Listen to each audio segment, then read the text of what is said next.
The glorious Quran is the fountain of mercy and wisdom. It's a guide to the erring. It's a warning to those in doubt. It's an assurance to the suffering. It's hope to those in despair. And it's a solace to those in despair. Dorai Tarjuman al-Quran, which was started by Dr. Israr Ahmed, is a program where people who come to offer Taraweeh, that is Qiyamul Layl, before and after Qiyamul Layl, they are engaged in listening to the Urdu translation of the Quran. This tradition of Dorai Tarjuman al-Quran will now be continued by Brother Khalid Abbasi, who is a student of Dr. Israr Ahmed in Lahore, Pakistan. I urge my brothers and sisters in Pakistan to attend this program, which will be held at Topaz Event Complex in Lahore, Pakistan.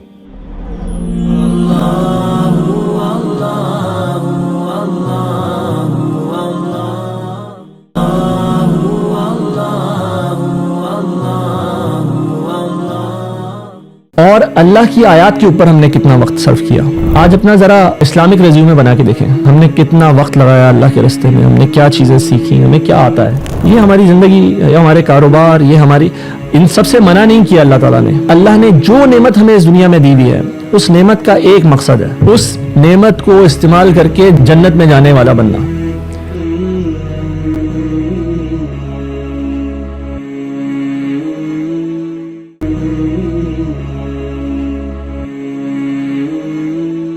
Assalamu alaikum wa rahmatullahi wa barakatuh. My name is Sayyid Harun Ghazi. I am a student of class 9. Since my childhood, I have been coming here and I found it very good. People gather here from all over the city and they gather here to pray Taraweeh and listen to Dorai Tarjuma al-Quran. I am Muhammad Zulkifl, student of class 4.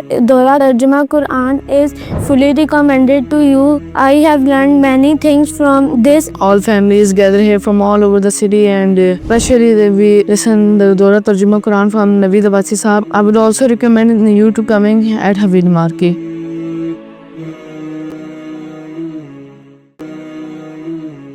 روزہ رکھنا فرض کیا گیا ہے جیسے کہ تم سے پہلے لوگوں پر روزہ رکھنا فرض کیا گیا تھا, تاکہ تم میں تقویٰ پیدا ہو جائے. گویا اس آیت میں روزہ رکھنے کا مفہوم یا مقصد تقویٰ کا پیدا کرنا بیان کیا گیا ہے.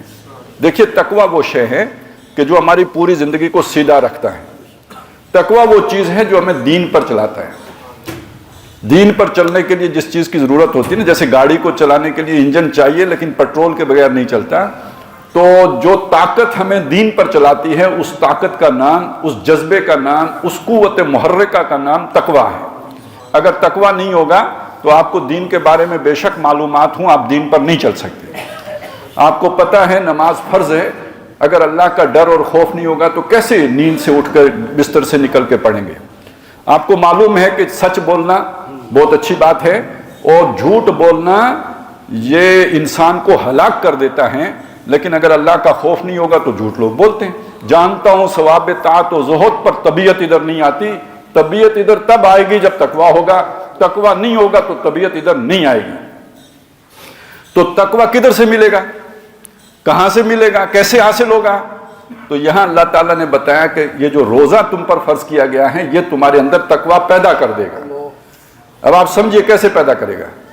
میں نے آپ نے نیت کر لی کہ میں روزہ رکھوں گا, کیا مطلب؟ سحری سے لے کے سورج غروب ہونے تک کوئی شے کھاؤں پیوں گا نہیں. تو آپ سوچئے دن کو پیاس نہیں لگے گی, نہیں پینے کو دل نہیں کرے گا, کھانا کھانے کو دل نہیں کرے گا, بالکل کرے گا. تو آپ روزہ رکھنا ہے تو روکیں گے نا دل کو, اپنی خواہش کو روکیں گے نا. تو آپ کو پریکٹس ہو رہی ہے کسی چیز کی یا نہیں ہو رہی ہے؟ کیوں روک رہے ہیں اپنے آپ کو کھانے پینے سے؟ کوئی تھانے دار نے روکا ہے آپ کو؟ کوئی آپ کا ہاتھ پکڑ سکتا ہے کہ مت کھائیں پیئیں؟ کوئی نہیں پکڑ سکتا ہے. تو یہ کیوں آپ رکے ہیں؟ کس جذبے نے آپ کو روکا ہے؟ اللہ کو راضی کرنے کی خواہش ہے, اللہ کا ڈر ہے اور اللہ کی ناراضگی کا خوف ہے کہ جو آپ نہ کھا رہے ہیں نہ پی رہے ہیں. اچھا, اس میں امید کیا ہے؟ امید یہ ہے کہ یار چند گھنٹے ہی ہے, تھوڑا صبر کروں گا, مغرب کے بعد کھا پی لوں گا. سمجھ گئے نا, ایک چھوٹے سے وقت کی ایک پریکٹس ہے. پانی نہیں پینا, مغرب تک نہیں پینا, کھانا نہیں کھانا, مغرب تک نہیں کھانا, اس کے بعد کھاؤ. کلو وشربو, کھاؤ بھی پیو بھی. تو یہ کھانے پینے کی اب اجازت ہے کب؟ مغرب کے بعد. تو یہ چونکہ نزدیک سا کا کام ہے تو انسان وقتی طور پر اپنے آپ کو سہارا دے لیتا ہے کہ کوئی بات نہیں, 4 گھنٹے صبر کرنا ہے, 6 گھنٹے صبر کرنا ہے, 8 گھنٹے صبر کرنا ہے. اس سے ایک یعنی چھوٹا سا فاصلہ ہونے کی وجہ سے ہمت پیدا ہو جاتی ہے یہ کام کرنے کی. اب آپ سوچیں اگر یہی بات ہوتی کہ نہیں آج نہیں کل کھاؤ گے, تو ہو سکتا ہے کہ کئی لوگ اسی سے ہمت ہار جاتے ہیں. تو یہ وقت تھوڑا ہونے کی وجہ سے ایک ہمت پیدا ہو جاتی ہے. 30 دن جب انسان یہ پریکٹس کرتا ہے تو اس بات کا امکان ہے کہ جو چیزیں اللہ نے مستقلاً حرام کی ہیں نا, ان کے لیے بھی اس کے اندر ہمت پیدا ہو جائے کہ کوئی بات نہیں نا, مرتے دم تک حرام ہے نا. یہ اللہ نے شراب حرام کی ہے تو جنت میں تو پلائے گا نا. یہ اللہ نے اس چیز سے روکا ہے تو بس یہ دنیا کی تکلیف ہے نا. دنیا کے بعد جیسے یہ میں نے افطار کیا تھا تو خوب اپنی فروٹ بھی کھائے, جلیبیاں بھی کھائیں, دودھ بھی پیا, تو جب مر جاؤں گا تو اللہ سب کچھ دے گا.